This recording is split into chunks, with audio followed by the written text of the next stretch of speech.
अब भागवत महापुराण के 10वें स्कंद के रास पंचाध्यायी की कथा आरंभ है। भागवत महापुराण का जो 10वां स्कंद है वो प्राण है और रास पंचाध्यायी ये पंच महाप्राण है। प्राण समान ज्ञान उदान आदि ये पंच महाप्राणा है। इस रास पंचाध्यायी की कथा को ध्यान से सुनना चाहिए और न ध्यान से सुनने का दुष्परिणाम यह है कि लोगों के अंदर भ्रांतियां व्याप्त हो जाती हैं। जिन्हें महाराज का उद्देश्य न पता हो, जिन्हें केवल इतना ही पता हो कि एक भगवान कृष्ण थे जो वृंदावन में रहा करते थे, उन्होंने गोपियों के साथ रात में नृत्य किया, वो इस कथा को ध्यान से सुने। पहली बात तो महाराष्ट्र में जो लोग सम्मिलित हो रहे हैं उनके बारे में जान लेना आवश्यक है। एक है भगवान कृष्ण और है गोपियां। गोपियां कौन है? स्वयं सिद्धा, आसन सिद्धा, श्रुति रूपी गोपी, ऋषि रूपी गोपी, बड़े बड़े अमलात्मा विमलात्मा जो कई कई जन्मों तक तप करने के बाद कामदेव को मन से नहीं जीत पाए, वो लोग गोपी बन के आए।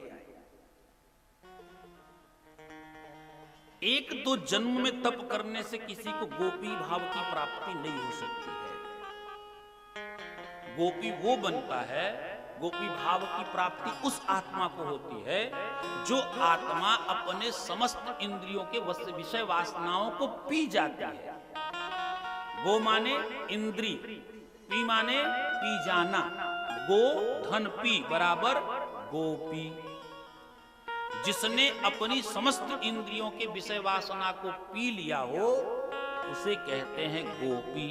और ऐसी गोपियों के अंदर काम भाव का दर्शन करने वाले कतिपय कामातुर व्यक्ति, जिनका अपना जैसा चरित्र है उसी तरह का चरित्र भगवान के अंदर देखने का प्रयास करते हैं, जो सर्वथा गलत है और प्रलाप है। प्रथम श्लोक से ही हम आपको रासलीला के बारे में परिचय करवाते हैं। पहली बात तो रासलीला कहते किसे हैं ये जानना आवश्यक है। रास शब्द क्या है? कुछ लोगों ने रास माने समझ लिया स्त्री और पुरुष के संयोग को रास कहते हैं, क्योंकि रास शब्द का शाब्दिक अर्थ संस्कृत व्याकरण की दृष्टि से होता है रसानाम समूहो रासः।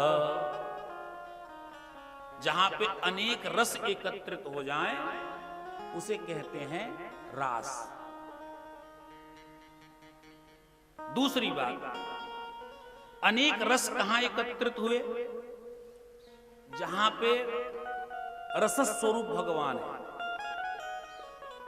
हमने कल बताया ना कि वेदांत से लोगों ने पूछा कि ईश्वर का निरूपण करो, तो वेदांत कहता है परमात्मा रस स्वरूप है, रसो वैसः।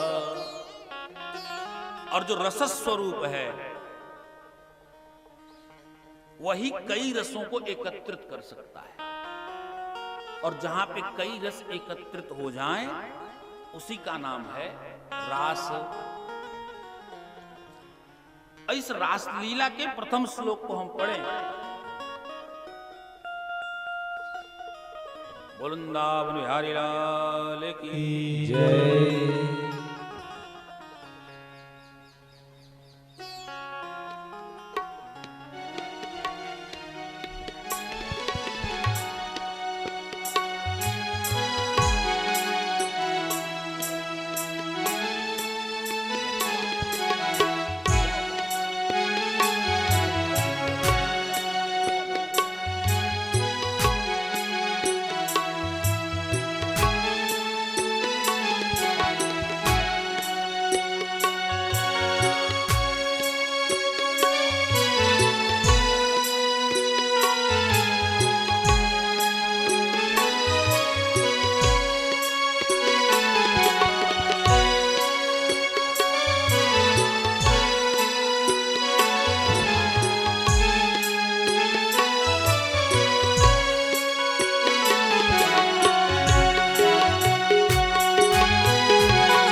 बिहारी लाल की जय।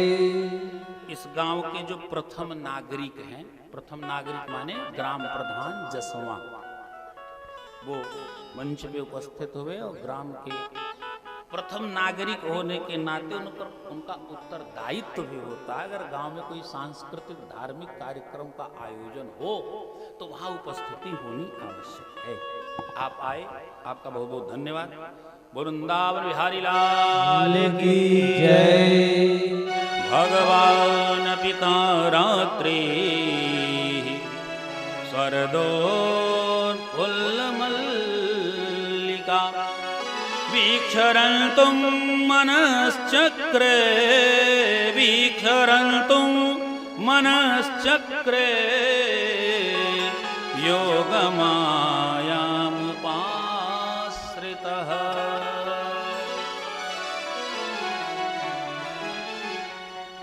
भगवान अपि तारात्रि ही सरदोत्फुल्लमल्लिका वीक्षरन्तुं मनश्चक्रे योग मायाम उपाश्रितः। इस एक श्लोक को ध्यान से सुनिए। योगाय संयोगाय या मायाम ताम आश्रितः योग मायाम उपाश्रितः। भगवान ने योग माया को का आवाहन किया। योगाय संयोगाय या मायाम ताम आश्रितः। योग माया आई, बोले महाराज क्या आदेश है? भगवान ने कहा मैं महाराष्ट्र रचाना चाहता हूं, मेरे लिए क्या आदेश है? बोले दिव्य रात्रियों का निर्माण करो। तो ताह रात्रि ही, ताह माने बहुवचन, योग माया ने कई रात्रियों को मिला करके एक दिव्य रात्रि का निर्माण किया। वो रात्रि कितनी बड़ी थी? जो लोग रामचरितमानस के प्रेमी हो उन्हें एक दोहा जरूर याद होगा। मास दिवस कर दिवस भा मरम न जाने को, रवि समेत रथ था केऊ निशा कवन विधि हो। रवि समेत रथ समेत रवि था केऊ, था केऊ रुक गया सूर्य, सूर्य के चक्के रुक गए और एक दिन एक महीने की भांति हो गया। मास दिवस कर, तो जैसे भगवान राम के जन्म के समय सूर्य भगवान रुक गए, उनके रथ का चक्र ही रुक गया, उसी तरह से जब भगवान के महाराज का समय आया तो चंद्रमा की गति रुक गई। इसलिए ताहरात्रि ही, योग माया ने उन रात्रियों का निर्माण किया, दिव्य रात्रियों का निर्माण।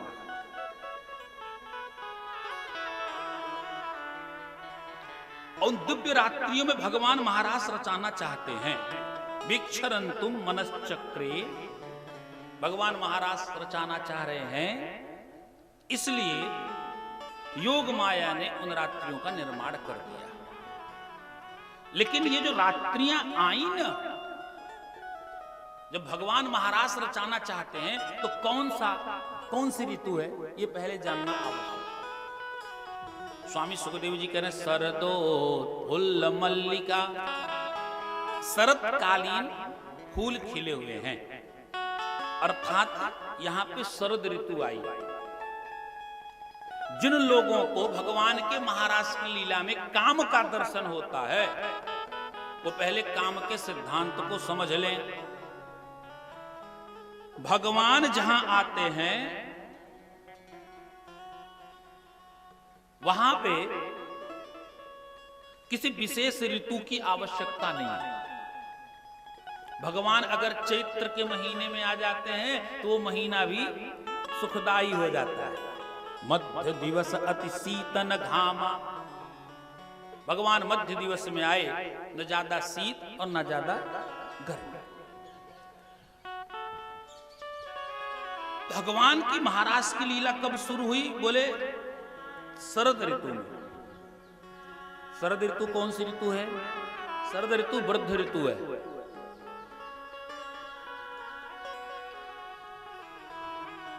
और जहां पे कामदेव आता है ना, तो सबसे पहले बसंत ऋतु का निर्माण करता है। तह बसंत ऋतु रही लुभाई। कामदेव की जब लीला चालू होगी, जहां पे काम लीला होगी वहां पे बसंत ऋतु होगी। लेकिन यहां पे ऋतु कौन सी है? यहां पे ऋतु है शरद ऋतु।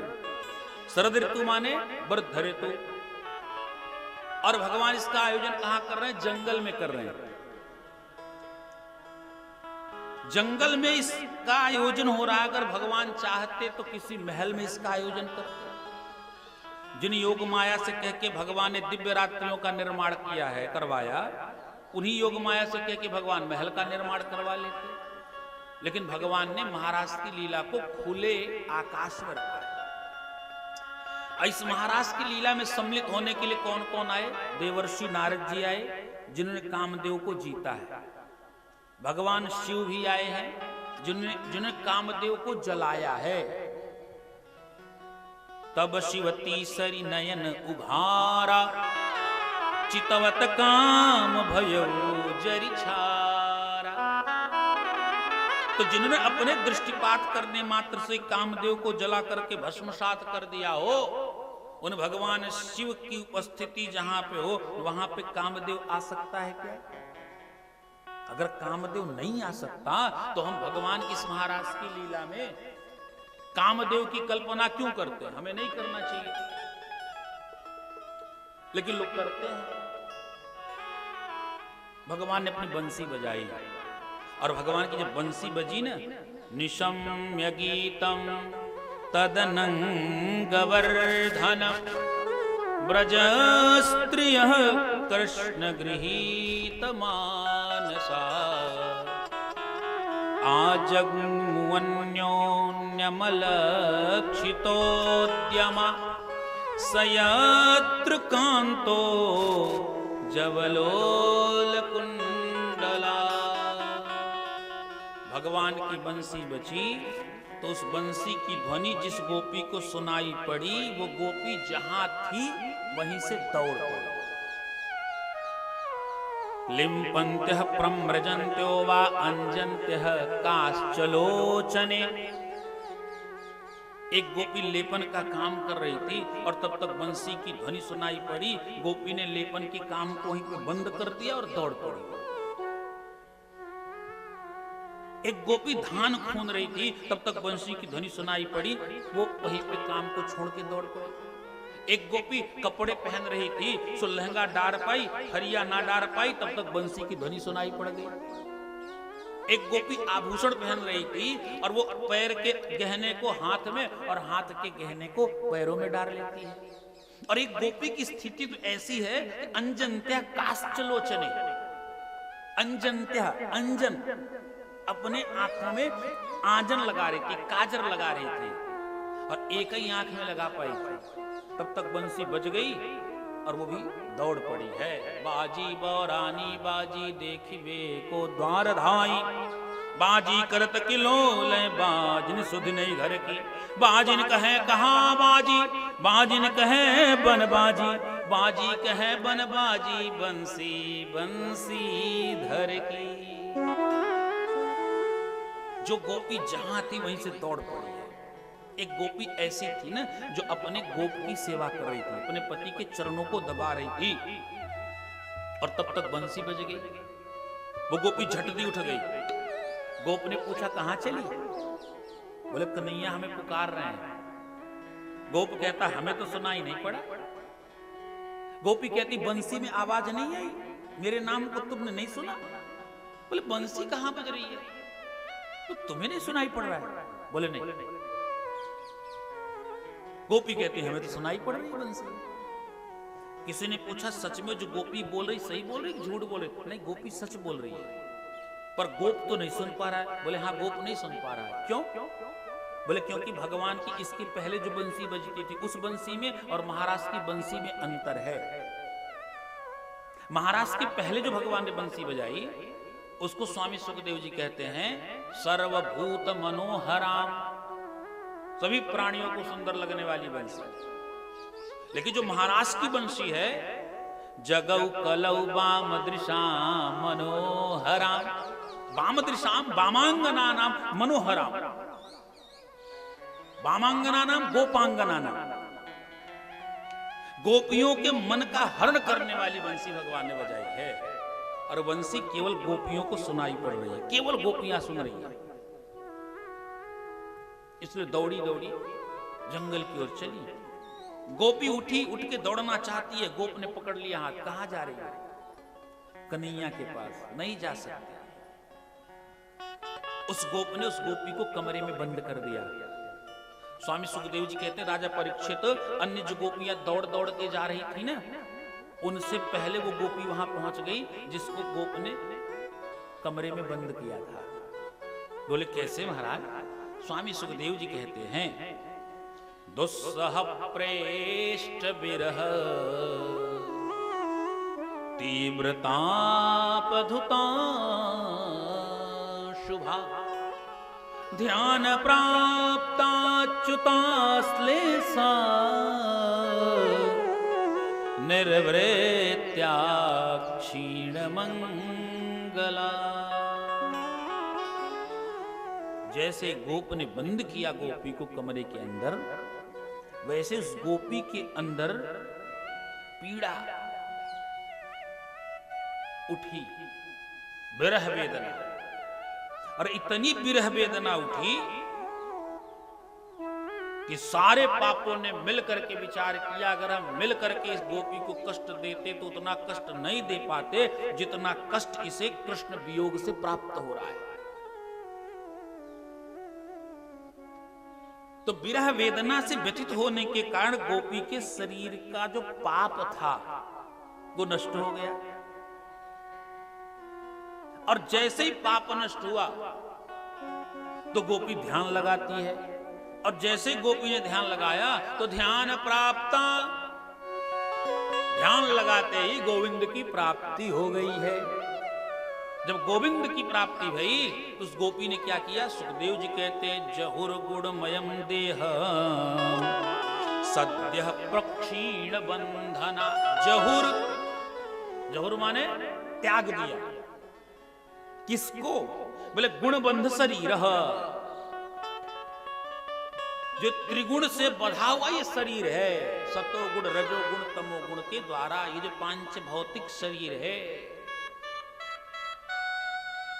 क्षितिजल पावक गगन समीरा, क्षितिजल पावक गगन समीरा, क्षितिजल पावक गगन समीरा, क्षितिजल पावक गगन समीरा, क्षितिजल पावक गगन समीरा।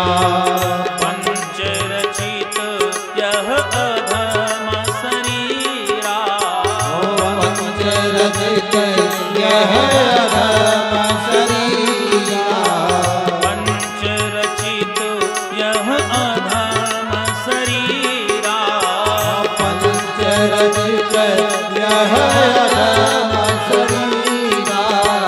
क्षितिजल पावक गगन समीरा, क्षितिजल पावक गगन समीरा।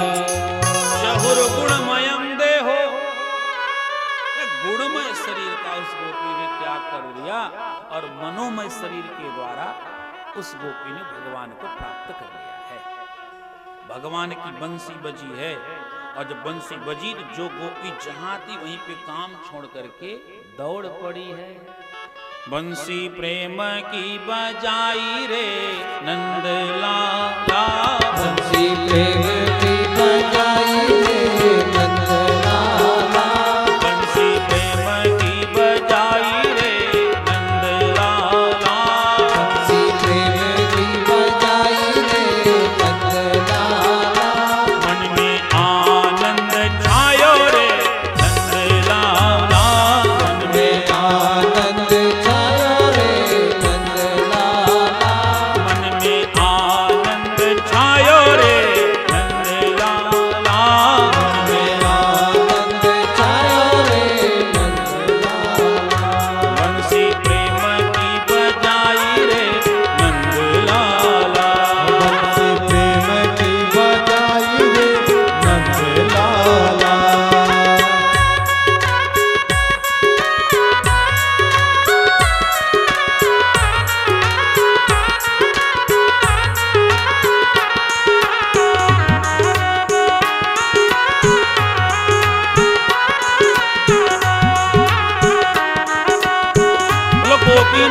भगवान की, बोलो रास रसैया भगवान की।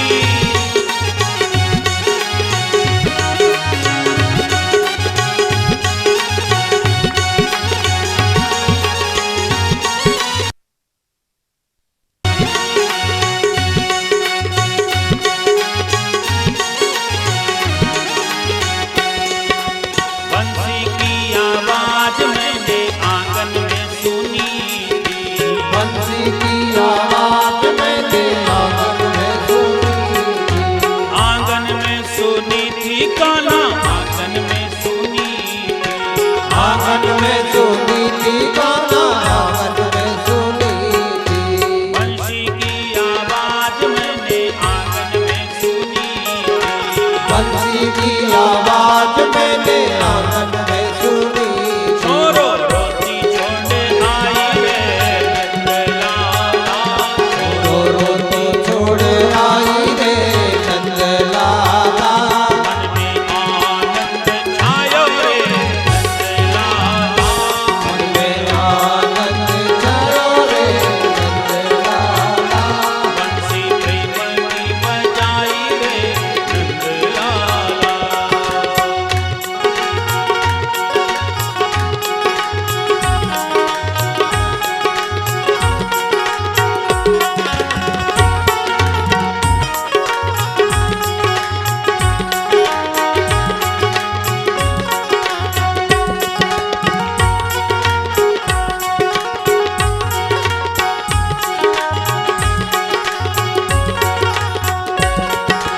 बंसी की आवाज मैंने पनघट पे सुनी थी। बंसी की आवाज मैंने पनघट पे सुनी थी।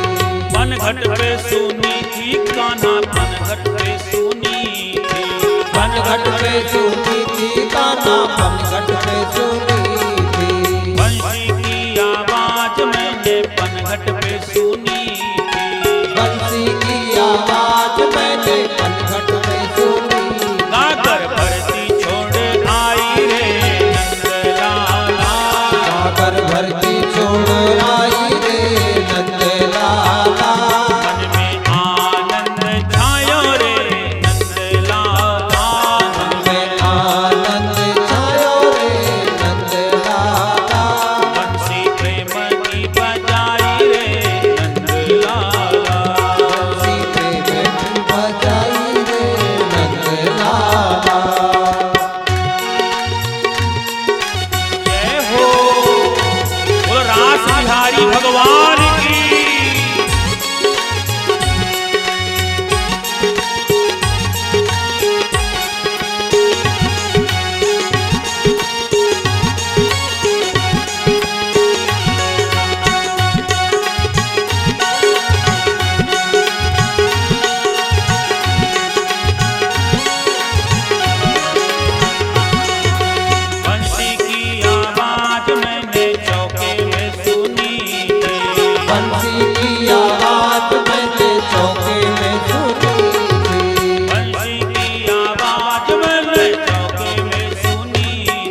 अपने अपने काम को वहीं पे छोड़ के चल देती हैं।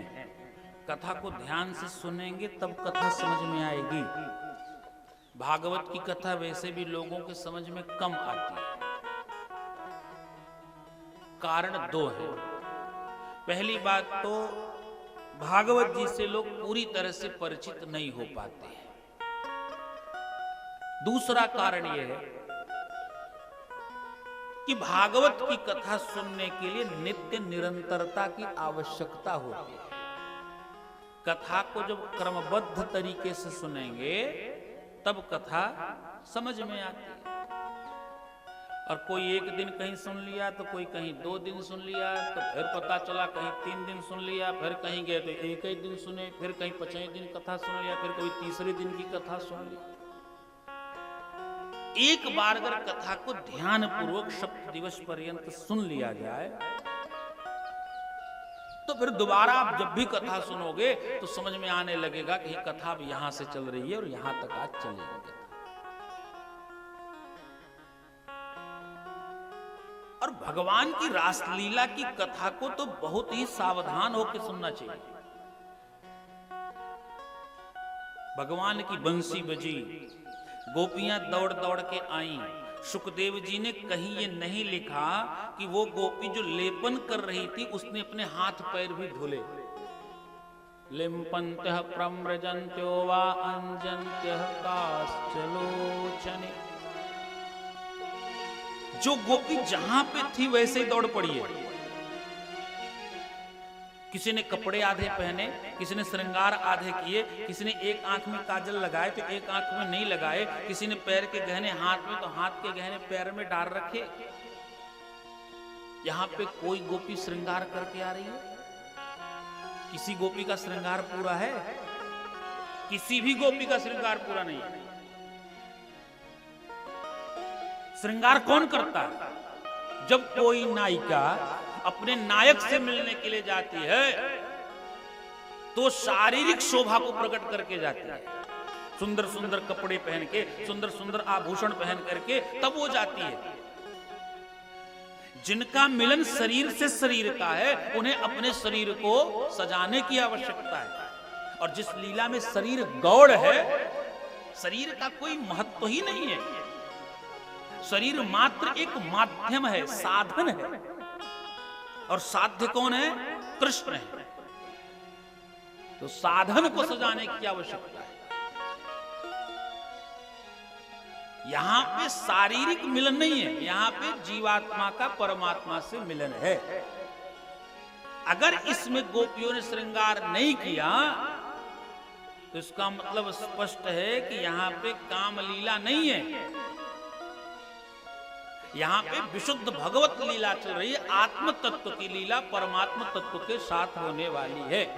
अर्थात गोपियों की जो आत्माएं हैं वो परमात्मा रूपी कृष्ण से की प्राप्ति करने के लिए उद्यत और तैयार हैं। ये लीला है। यहां पे शरीर का कोई संबंध नहीं इस लीला से। इसलिए किसी गोपी ने श्रृंगार नहीं किया।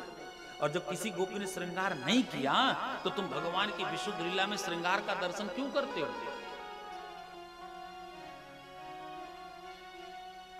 हमें इस लीला में श्रृंगार का दर्शन नहीं करना चाहिए। एक कामवर्धक नहीं लीला है, एक काम विनाशक लीला है। कामदेव का विनाश करने के लिए भगवान ने महाराज का आयोजन किया है। तो भगवान ने ऐसे महाराज का आयोजन क्यों किया? बोले जब भगवान ने इंद्र के मान को घटाया तो देवर्षि नारद जी मिल गए भगवान को। भगवान ने पूछा क्या बात है? बोले महाराज आपने इंद्र के अभिमान को, दर्प को चूर चूर कर दिया, बड़ी प्रसन्नता की बात है। बोले हम आप संतन की इच्छा के अनुसार ही कार्य करते हैं, अगर आपका भी कोई काम हो तो बता दीजिए। बोले महाराज बहुत छोटा सा काम है। बोले क्या काम है? बोले भाई कामदेव जब से उसने हम पे विजय प्राप्त किया है तब से कुछ ज्यादा ही अभिमानी हो गया। एक बार महाराज जैसे इंद्र का मान मर्दन किया ना, ऐसे काम का मान मर्दन कर दो। उसने बहुत नचाया, हमें बंदर बना दिया था।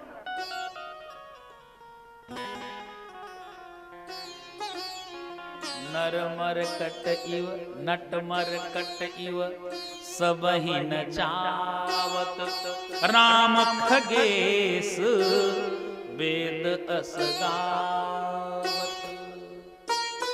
नटमरकट, मरकट माने बंदर। भगवान की माया किसको नहीं नचाती, लेकिन देवर्षि नारद जी दोष किसको दे रहे? कामदेव को। भगवान ने कहा ठीक है। तो देवर्षि नारद के कहने पे कामदेव के अभिमान को दर्प कंदर्प दर्पहा, स्वामी सुखदेव जी कह रहे हैं। दर्प माने अभिमान, कंदर्प माने कामदेव, और दर्पहा माने उसके अभिमान को तोड़ने वाले। दर्प कंदर्प दर्पहा, कामदेव के अभिमान को तोड़ने वाले भगवान वहां पे प्रकट भये। गोपियां दौड़ दौड़ के आई हैं और भगवान ने सब गोपियों का स्वागत किया। स्वागतम वो महाभागा प्रियम किम करवाणि वह ब्रजस्यानामयं कच्चित् ब्रूतागमन कारणम्।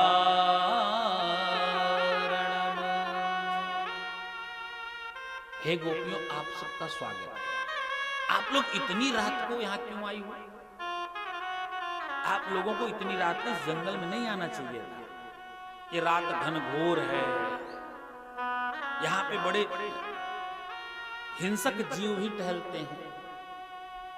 कहीं कुछ कोई जीव आपको आघात पहुंचा दे तो। और दूसरी बात है गोपियां, तुमने अपने परिवार को, अपने घर को छोड़ा है, अपने बच्चों का त्याग किया, अपने अपने पतियों का त्याग करके आई हो। मातरः पितरः पुत्रा भ्रातरः पतयश्च वः विचिन्वन्ति ये पश्यन्तो मातृभं बन्धुसाध्वशम्। तुम्हारे भाई, तुम्हारे पिता, तुम्हारे पुत्र, तुम्हारे परिवार के लोग तुम्हें ढूंढ रहे होंगे, इसलिए तुम सबको वापस जाना चाहिए। गोपियों ने कहा वाह, कमाल की बात है। बंसी बजा करके, बंसी मारा नाम ले लेकर के पुकारे, हम गोपियां आई तो हमसे कह रहे हैं वापस जाओ। गोपियां कुछ बोली नहीं। तो भगवान कहते हैं देखो गोपियों, तुमने ठीक नहीं किया, तुमने स्त्री धर्म की मर्यादा को तोड़ा है, इसलिए तुम्हें वापस अपने अपने घर को जाना चाहिए। पति कैसा भी हो, पर पति के त्याग का विधान नहीं है। दुश्शीलो दुर्भगो वृद्धो जड़ो रोग्यो धनो पिवा पतिस्त्रेभिर्न हातव्य लोकेप्सुभिर्पातकी। पति कैसा भी हो, वृद्ध हो, रोगी हो, जड़ हो, क्रोधी हो, कोढ़ी हो, लेकिन पत्नी को अपने पति का त्याग नहीं करना चाहिए। वृद्ध रोग बस जड़ धन हीना, वृद्ध रोग बस जड़ धन हीना, वृद्ध रोग बस जड़ धन हीना, वृद्ध रोग बस जड़ धन हीना,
अपने परिवार के साथ होना चाहिए था, अपने परिवार का घर का त्याग नहीं करना चाहिए था, तुम्हें इस रात्रि में जंगल में नहीं आना चाहिए था। स्त्री धर्म ये कदापि नहीं कहता कि कोई स्त्री अपने पति, अपने घर, अपने परिवार का त्याग करके रात में अकेले किसी पुरुष से मिलने जाए।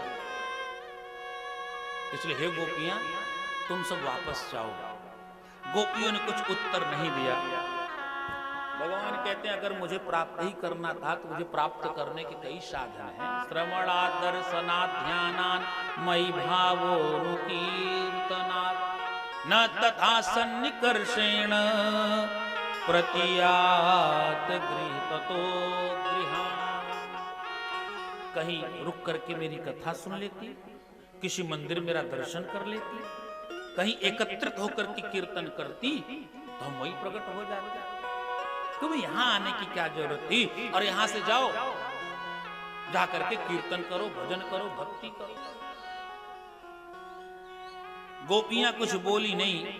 स्वामी सुखदेव जी कहते हैं, राजा परीक्षित, इति विप्रियमाकर्ण्य गोप्यो गोविंद भाषितम् विषण्णा भग्न संकल्पा चिंता मातुर्दुरत्यया। गोविंद की इन वचनों को सुनकर के गोपियों के मन में बड़ा आघात पहुंचा। इति विप्रिय माकर्ण्य, ऐसे अप्रिय वचन सुन करके गोपियां बहुत निराश हुई। विषण्णा भग्न संकल्प, उनका मन बड़ा व्यथित हुआ। जो उनके मन में संकल्प था वो संकल्प झूलने लगा, संकल्प और विकल्प के बीच में।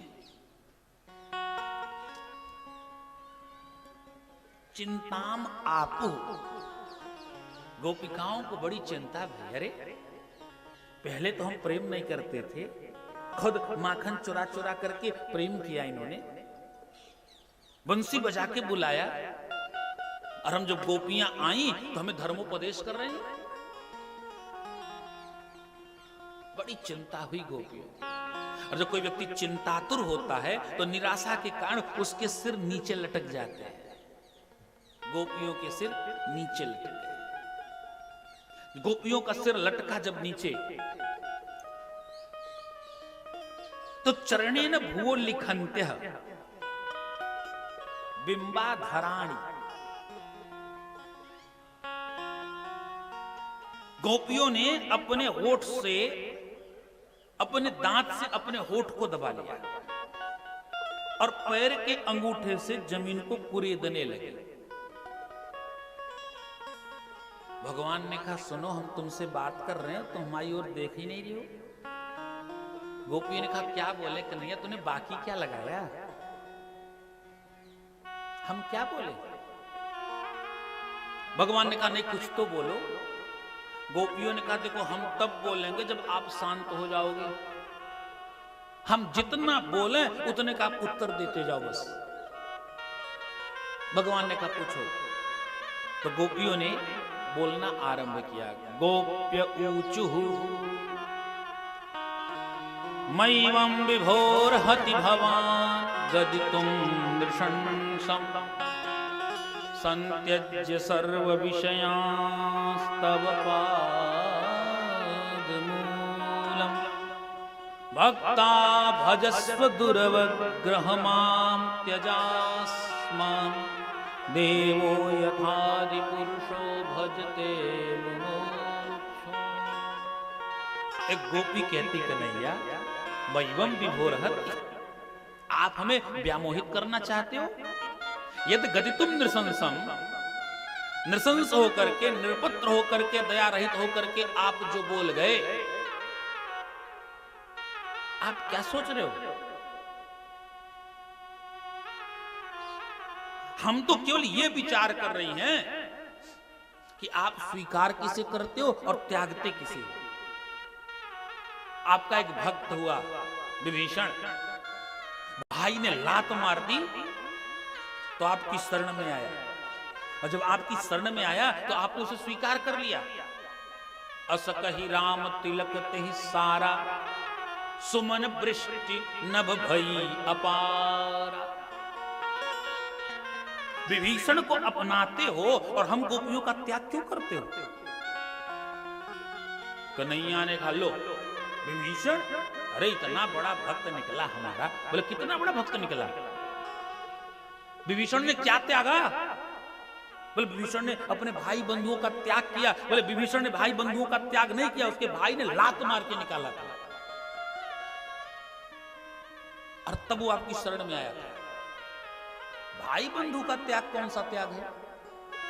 भाई भाई बड़ी पटती है, छोटी सी बात को लेकर अनबन हो गई, एक भाई दूसरे भाई को देखना नहीं चाहता, क्या इसे त्याग कहते हैं? अगर आप इसे त्याग कहते हो तो हे कन्हैया, हम इसे त्याग नहीं मानते।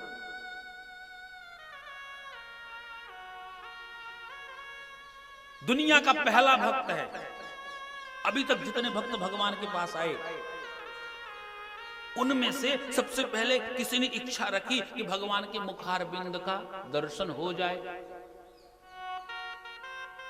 और कोई ये इच्छा रखता है कि भगवान के चरणारविंद के दर्शन हो जाए। लेकिन दुनिया का विभीषण पहला भक्त है जिसने न मुखारविंद देखने की इच्छा जताई, न चरणारविंद की इच्छा जताई। उसने क्या देखा सबसे पहले?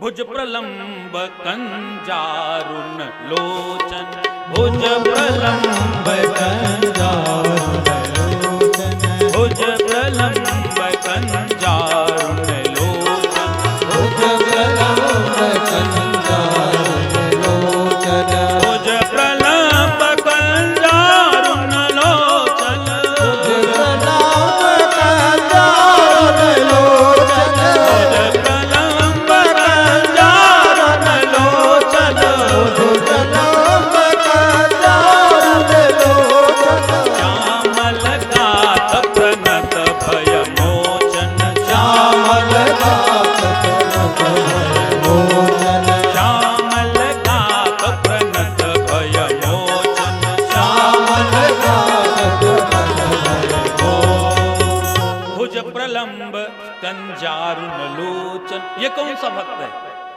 भुज प्रलंब।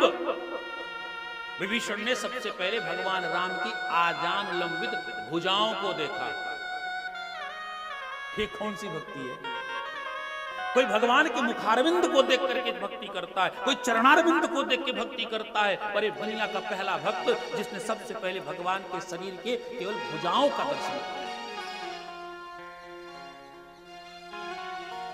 गोपियों ने कहा, जानते हो क्यों? भगवान ने कहा, क्यों? गोपियों ने कहा, क्योंकि वो देखना चाहता था कि जिस रावण की भुजाओं को हम छोड़ के आ रहे हैं, जिसकी शरण में, क्या उस राम की भुजाओं में इतनी ताकत है जो रावण को पराजित कर सके? और जिन भुजाओं में रावण को पराजित करने की शक्ति होगी, उन्हीं भुजाओं की छांव में चलेंगे।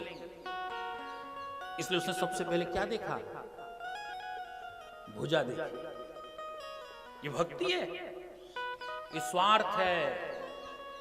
और एक कन्हैया, विभीषण ने जो त्यागा वो सब लोग त्याग सकते हैं, लेकिन जो हमने त्यागा है वो विभीषण कभी नहीं कर त्याग सकता। भगवान ने पूछा, गोपियों तुमने क्या त्यागा?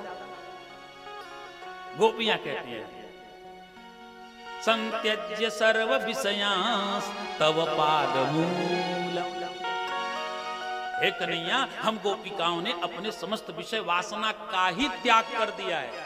न हमें राज्य की इच्छा है, न हमें धन की इच्छा है, न हमें शारीरिक सुख की इच्छा है, न हमें अधिपति बनना है, न योगी, न सिद्ध, न महात्मा। तो चाहती क्या हो गोपियों? गोपियां कहती हैं, अर्थ न धर्म न काम रुचि, गति न चहु निर्वाण, जन्म जन्म रति राम पद, यह वरदान न हम तो चाहते हैं हमारा जब भी जन्म होवे, हर जन्म में आप हमें मिले। हम मुक्ति भी नहीं चाहते। सगुनोपासक मोक्ष न लेहि, जो सगुण साकार के उपासक हैं, जो मूर्तियों के उपासक हैं, जो भगवान की लीला का श्रवण करते हैं, जो भगवान की लीला का ध्यान करते हैं, वो कभी मुक्ति नहीं मांगते। क्यों? बोले मुक्ति में क्या है? मुक्ति में कुछ नहीं है। अगर मुक्ति मिलेगी तो कहां जाओगे? वैकुंठ जाएंगे। वैकुंठ में क्या है? एक समुद्र है, उस समुद्र में एक बिल्कुल शांत आकार के भगवान लेटे हुए हैं, जिन्हें लोग कहते हैं शांताकारम भुजग शयनम। एक सर्प की शैया है, उस सर्प की शैया पे बिल्कुल शांत भगवान तटस्थ विष्णु लेटे हुए हैं। उनकी नाभि से कमल, कमल पे से ब्रह्मा जी, एक माता लक्ष्मी जी हैं जो उनके चरणों की सेवा करती। इसके अलावा वैकुंठ में कुछ देखा क्या? नहीं देखा। तो नहीं देखा तो ऐसी मुक्ति लेके क्या करेंगे? बोले बार बार जन्म हो और हर बार वृंदावन मिले, ताकि यहाँ पे नित्य निरंतर उत्सव ही उत्सव देखने को मिले। हमने अपनी विषय वासनाओं का त्याग किया है, ये विभीषण कभी नहीं कर सकता है और नहीं कर पाया। रावण के मर जाने के बाद विभीषण ने क्या किया? रामचरितमानस में लिखा है, सोई कर तूती विभीषण केरी, सोई कर तूती विभीषण केरी। जो रावण करता था वही विभीषण करने लगा। विभीषण को अपनाते हो और हमारा त्याग करते हो। भगवान ने कहा, अरे गोपिकाओं, तुम्हारे विचार तो बड़े उत्तम है। गोपिकाओं ने कहा, बड़ा लंबा चौड़ा स्त्री धर्म हमें समझाया आपने ना। एक ही धर्म, एक व्रत नेमा, काय वचन मन पति पद प्रेम। हमने भी पढ़ा है, लेकिन क्या आप जानते हो ये किस स्त्री के लिए धर्म बतलाए गए? ये उस स्त्री के लिए धर्म है जो स्त्री मोक्ष चाहती हो। भक्ता भजस्व दुर्वग्रह माम त्यजस्मान, देवो यथादि पुरुषो भजते मुमुक्षून्। जो मुमुक्षु हैं, जिन्हें मोक्ष की इच्छा हो, वो इस व्रत को करें। हम गोपियों को मोक्ष नहीं चाहिए, हमें तो बार बार जन्म चाहिए। इसलिए हम कन्हैया अपना घर अपना परिवार छोड़ के आपके पास आई हैं। आपको स्वीकार करना हो तो स्वीकार करो और न स्वीकार करना हो तो मना कर दो। भगवान ने कहा, अरे गोपिकाओं, हम तो केवल तुम्हारे मन की परीक्षा ले रहे हैं। तुम्हारा मन बड़ा शुद्ध है, चलो हम तुम्हारे साथ महारास रचना चाहते हैं।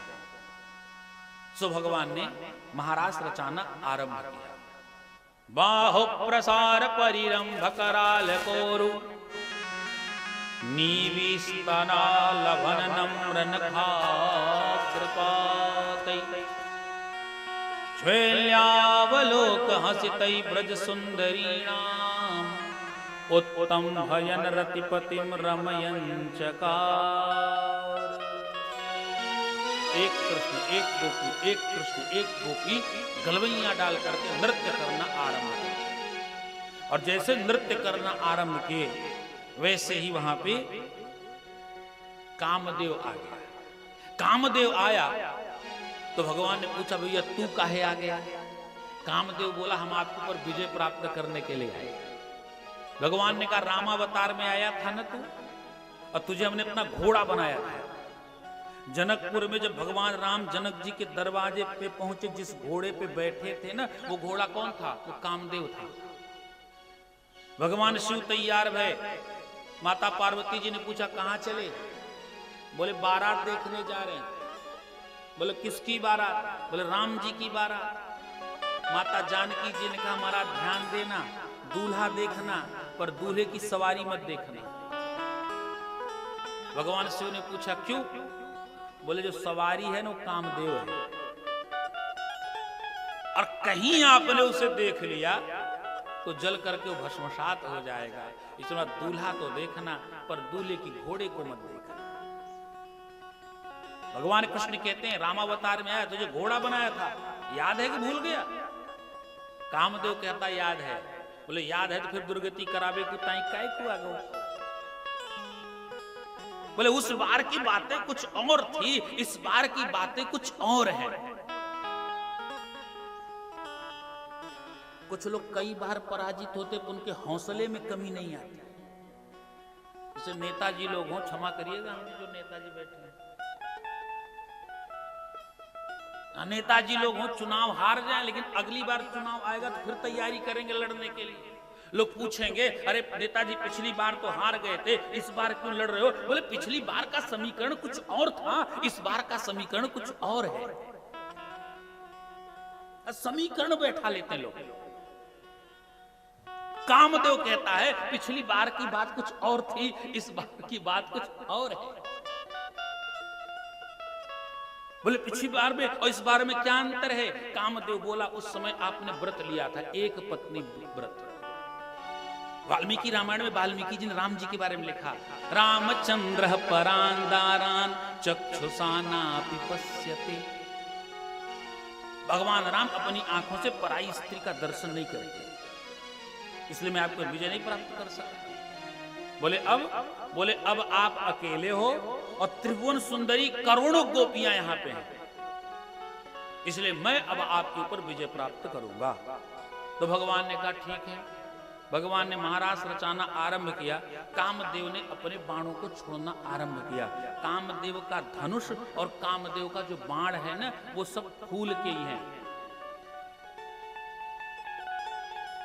काम कुसुम धनुषायक लीने, काम कुसुम धनुषायक लीने, काम कुसुम धनुषायक लीने, काम कुसुम धनुषायक लीने, काम कुसुम धनुषायक लीने, काम कुसुम धनुषायक लीने, काम कुसुम धनुषायक लीने, काम कुसुम धनुषायक लीने, सकल भुवन अपने बस कीने, सकल भुवन अपने बस कीने, सकल भुवन अपने बस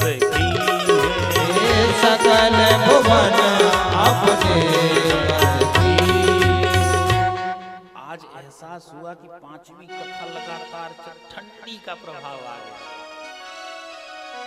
आज पंचम सर्ग जाना कठिन हो गया।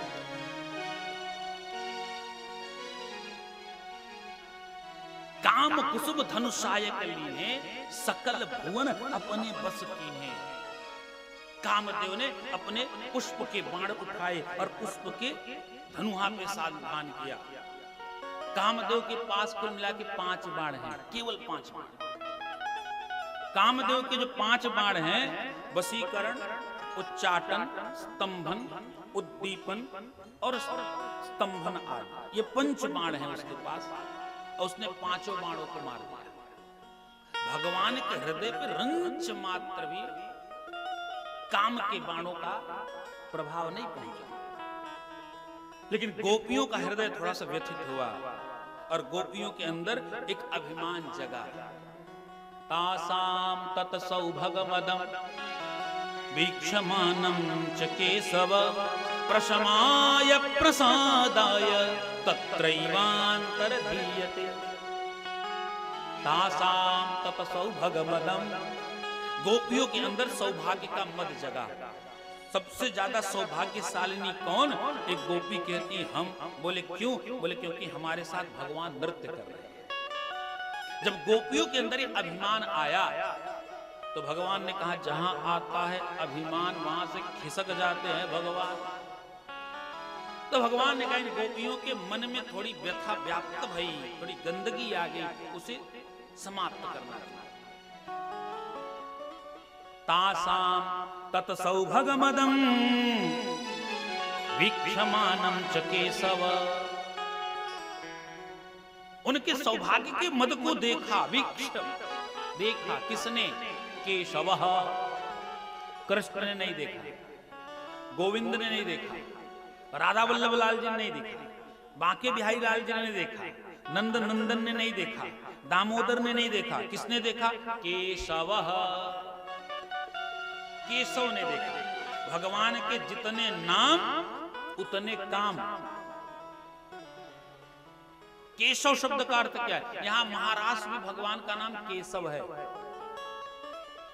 महाराष्ट्र के पंचाध्यायी में अगर भगवान का नाम कहीं आया ना तो केवल केशव आया है।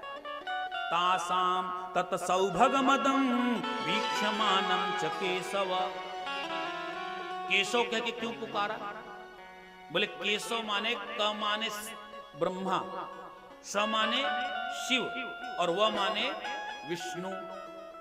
जिनमें इन तीन अवतारों की शक्तियां समाहित हो उन्हें हम कहते केशव।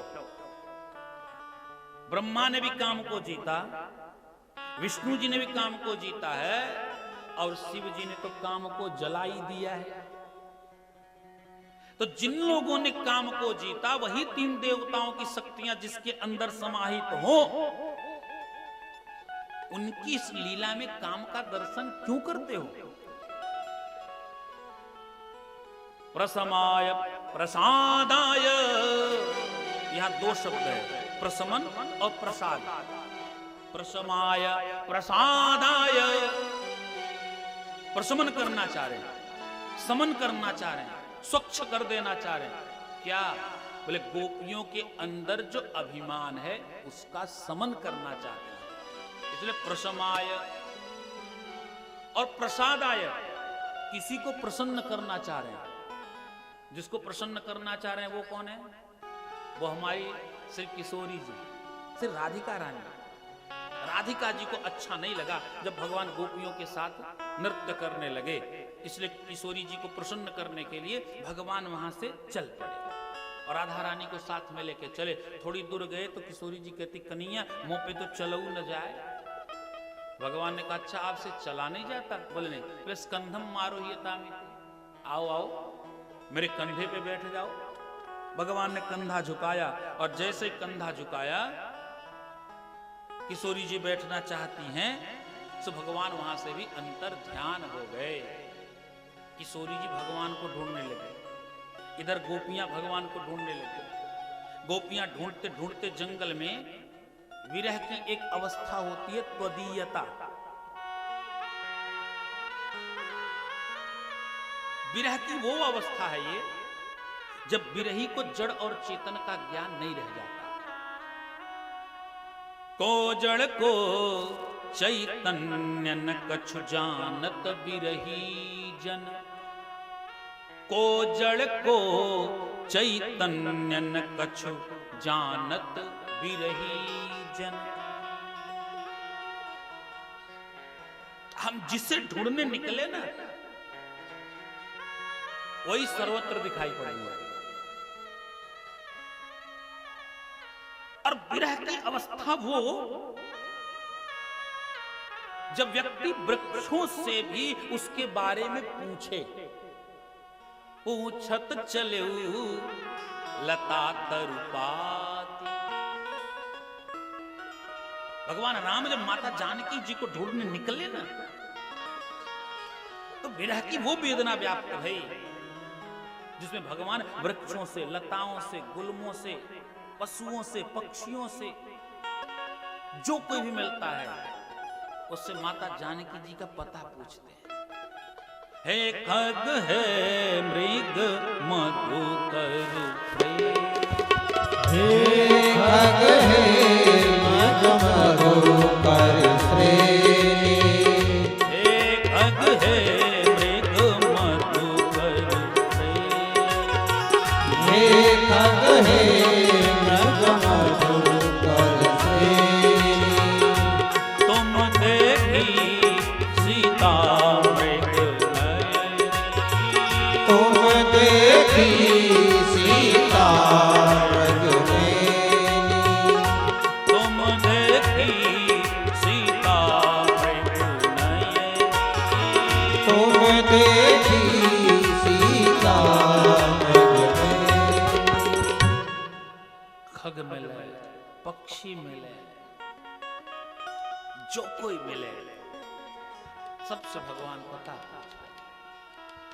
इसी तरह से गोपियां भी जब बेरहातुर भई, त्वदीयता की अवस्था व्याप्त भई, तो जंगल में एक वटवृक्ष दिखाई पड़ा। उस वटवृक्ष से गोपियां कहती हैं, हे वटवृक्ष, आप सबसे वृद्ध हो, आप ही बताओ हमारे केशव कहां चले गए?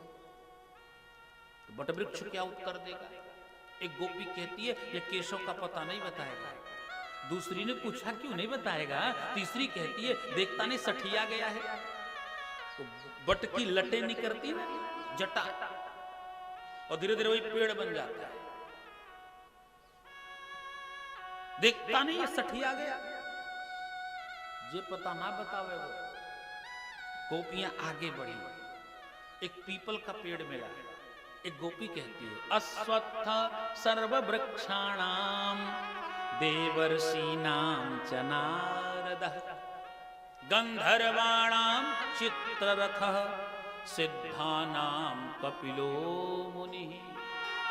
हे महाराज, भगवान कहते वृक्षों में मैं अश्वत्थ हूं, पीपल हूं। अगर आप साक्षात गोविंद स्वरूप हो ना, आप बताओ ना मेरे गोविंद कहां गए?